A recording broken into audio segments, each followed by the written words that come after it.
I can still think about the day Dad passed away. I was just 10, and it felt like someone had torn my world into pieces. My name is Rachel. Before that bad day, my life was full of fun and happiness.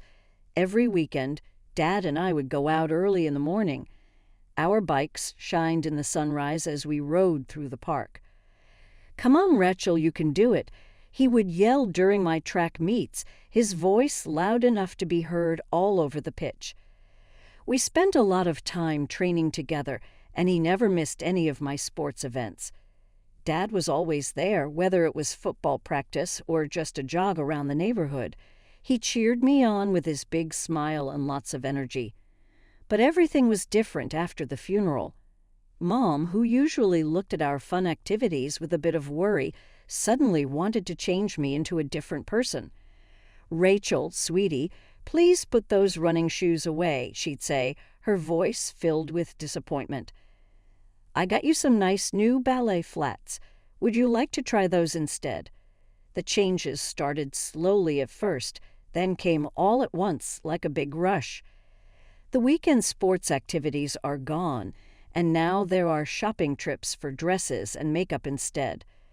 Mom began getting me beauty magazines instead of sports gear.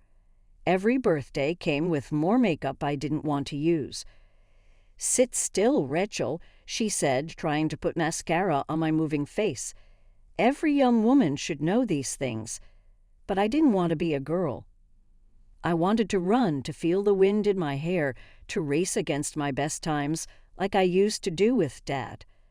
The mirrors in our house felt like my enemies, showing me what Mom wanted me to be, not who I really was. I could see that I wasn't the daughter she hoped for. Whenever I picked trainers instead of heels or grabbed a basketball instead of a makeup brush, I could see her face.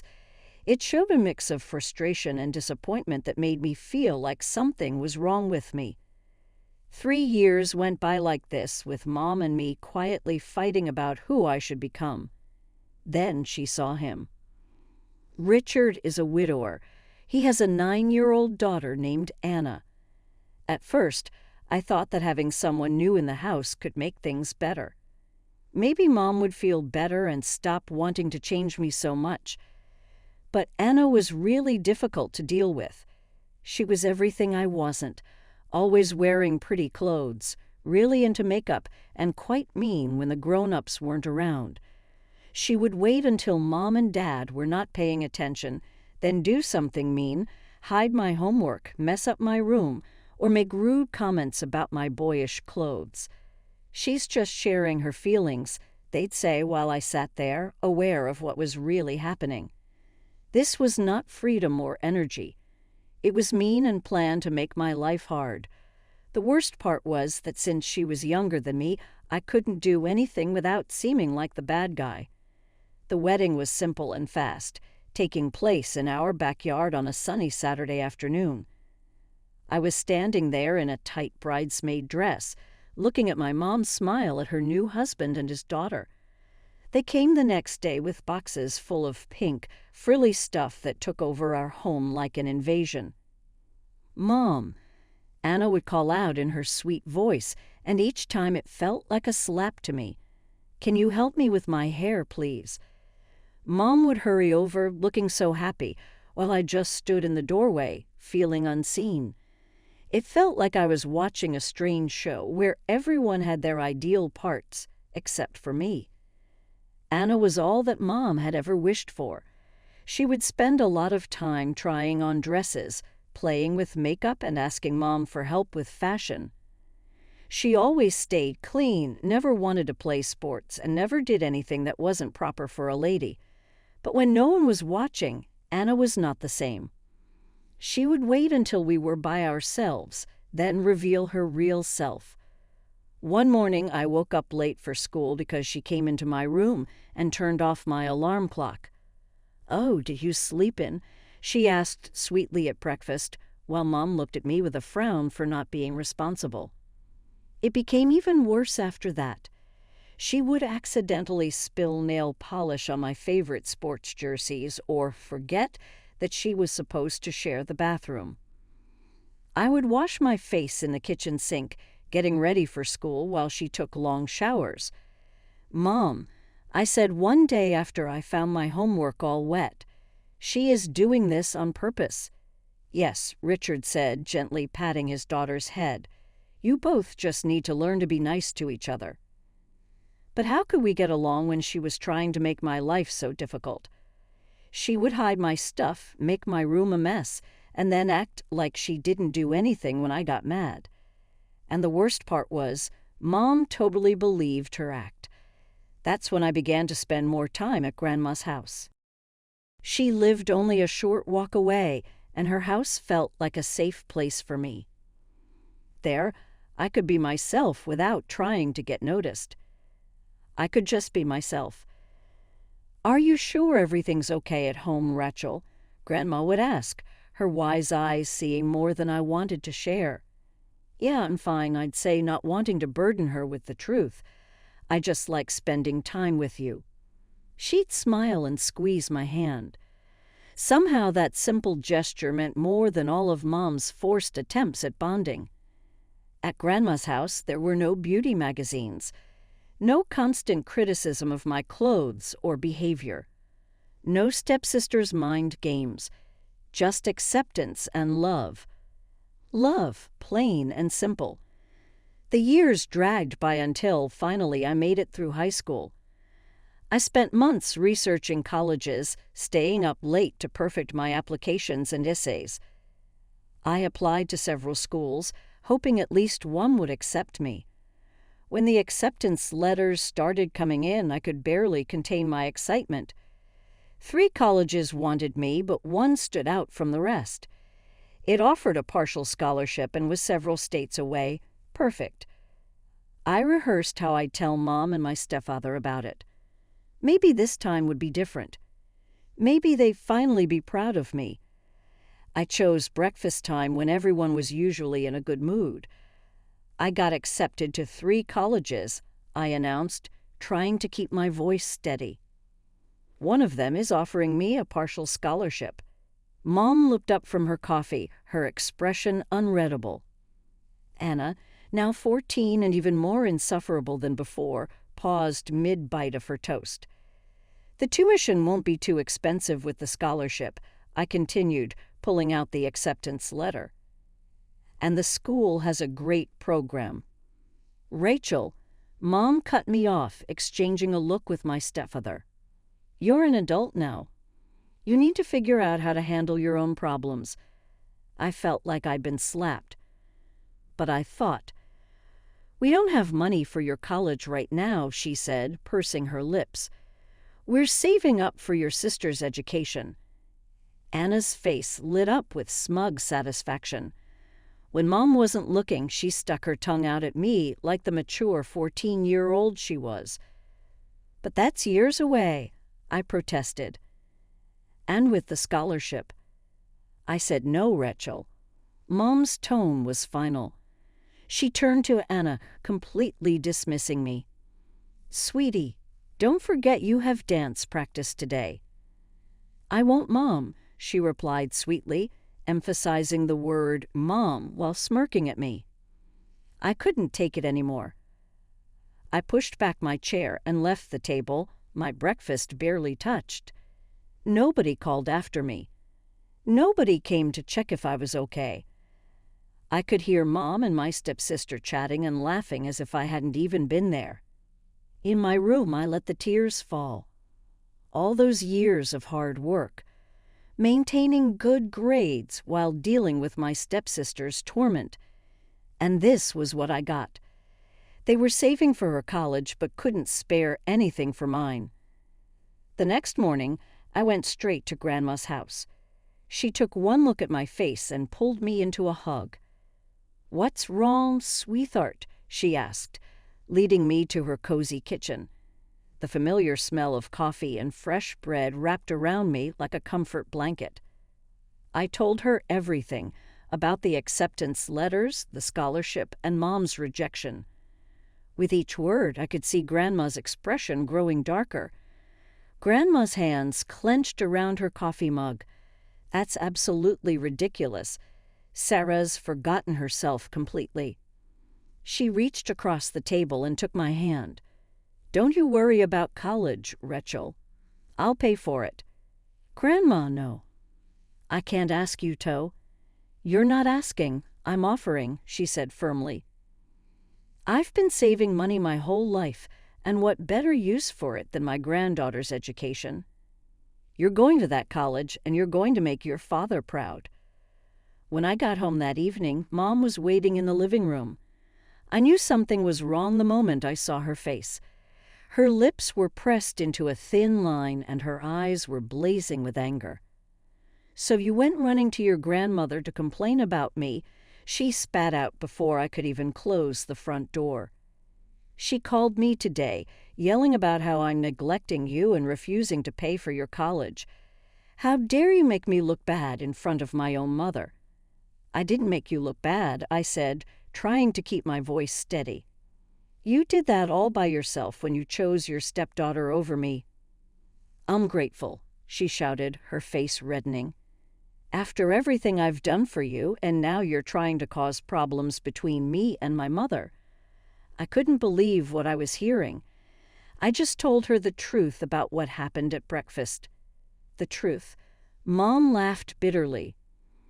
"The truth is that you're a spoiled, entitled brat who can't accept that she's not the center of attention anymore. Go to your room. I don't want to see your face until morning." I ran upstairs and slammed my door, my hands trembling as I turned the lock. Through the walls, I could hear my stepsister's muffled giggling from her room. She probably heard everything and was loving every second of it. That night, I didn't sleep. Instead, I packed my bags, clothes, important documents, the few photographs I had of Dad, and the medals we've won together. By dawn, I had everything I needed. I waited until I heard Mom leave for her morning yoga class before slipping out of the house. The morning air felt fresh and clean, like a new beginning. I didn't look back as I walked to Grandma's house. She opened the door before I could even knock, as if she'd been expecting me. That evening, after settling into Grandma's spare room, I sent Mom a message. "I'm staying at Grandma's until college starts. Don't worry about me." The message showed as read almost immediately, but no reply came. Not that day. Not the next. Not ever. The silence spoke volumes about where I stood in her life now. The weeks before college passed quickly at Grandma's house. I found a job at the Sweet Bean Cafe down the street, working as many shifts as they give me. Every dollar I earned went straight into my savings account. Finally, the day came to leave for college. The train station was quiet that early in the morning. "Call me when you get there," Grandma said, hugging me tight. "And remember, you can always come home." My home is your home now. I scanned the station one last time, part of me still hoping to see Mom appear at the last minute. But the only family I had there was Grandma, waving until the train pulled out of sight. College turned out to be everything I'd hoped for and more. For the first time in years, I could breathe freely without walking on eggshells or watching my back. I made real friends, people who liked me for who I was, not who they wanted me to be. I got a job at the campus library shelving books and helping students find research materials. The quiet atmosphere and steady work helped me feel grounded, and the paycheck meant I didn't have to ask Grandma for money. Still, every month she'd send a few $100s. No matter how many times I tried to refuse, she insisted. Mom became a ghost in my life, reduced to occasional text messages and obligatory holiday greetings. Once, about halfway through my freshman year, she sent me a message. "How are you?" I stared at those 3 words for a long time before responding with a simple, "Fine, studying hard." That was it, our longest conversation in months. After that, we settled into a routine of sorts. Merry Christmas and Happy Birthday became our only exchanges, each message feeling more hollow than the last. Sometimes I'd see photos on social media of Mom and my stepsister at shopping malls or fancy restaurants. Both of them smiling like they had everything they wanted in the world. Maybe they did. As graduation approached, I sent out 2 graduation invitations, one to Grandma and one to Mom. The second one felt like throwing a message in a bottle into the ocean. I knew it would probably never get a response, but something made me send it anyway. When Grandma called, I could tell something was wrong by the way her voice wavered. "Rachel, sweetheart," she said, "I'm not feeling well enough to travel. The doctor says I need to rest." My heart sank. After 4 years of hard work, the one person I wanted there wouldn't be able to come. I tried to hide my disappointment, but Grandma knew. "I'm so sorry, darling. I wanted so much to be there that night. I couldn't sleep, tossing and turning as I tried to figure out a solution." Then it hit me. If Grandma couldn't come to graduation, maybe graduation could come to her. The next morning, I cornered my classmate Tyler, who was always tinkering with tech gadgets. "Hey, you still have that mini camera that can do live streaming?" I explained my plan, and his face lit up. "That's brilliant. We can attach it to your graduation robe, and your grandmother can watch everything in real time on her phone." When I called Grandma to tell her my plan, I could hear the smile in her voice. "You mean I'll be able to see everything just like I'm there?" "Everything," I promised. "You'll hear the speeches, see me walk across the stage, everything." She started crying, happy tears. "You're so clever, just like your father. He would be so proud of you." Later that day, I gathered my friends to warn them about the live stream. "Just watch your language, okay? My grandmother's going to be listening." They laughed kindly. "Don't worry," my roommate Sarah assured me. "We'll be on our best behavior, promise." Standing in front of the mirror that night, I practiced my walk across the stage, imagining Grandma watching from her bed, probably with tissues ready. It wasn't the graduation ceremony I'd imagined when I first started college, but somehow it felt perfect. The graduation ceremony was everything I'd imagined. The sun was shining, the campus looked beautiful, and I could practically feel Grandma's presence through the tiny camera pinned to my robe.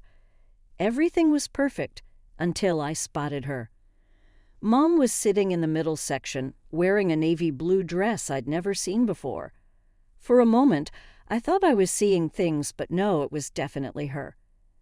My hands started shaking as I adjusted my cap, thankful that Grandma couldn't see my face through the camera. I managed to keep my composure through the ceremony, even as I walked across the stage to receive my diploma. The whole time, I could feel Mom's eyes on me. What was she doing here? She hadn't responded to the invitation, hadn't spoken to me in months, except for the usual holiday messages. After the ceremony, while my friends were taking pictures and hugging their families, she appeared at my elbow. "Rachel," she said, touching my arm, "can we talk privately?" My throat tightened, but I nodded.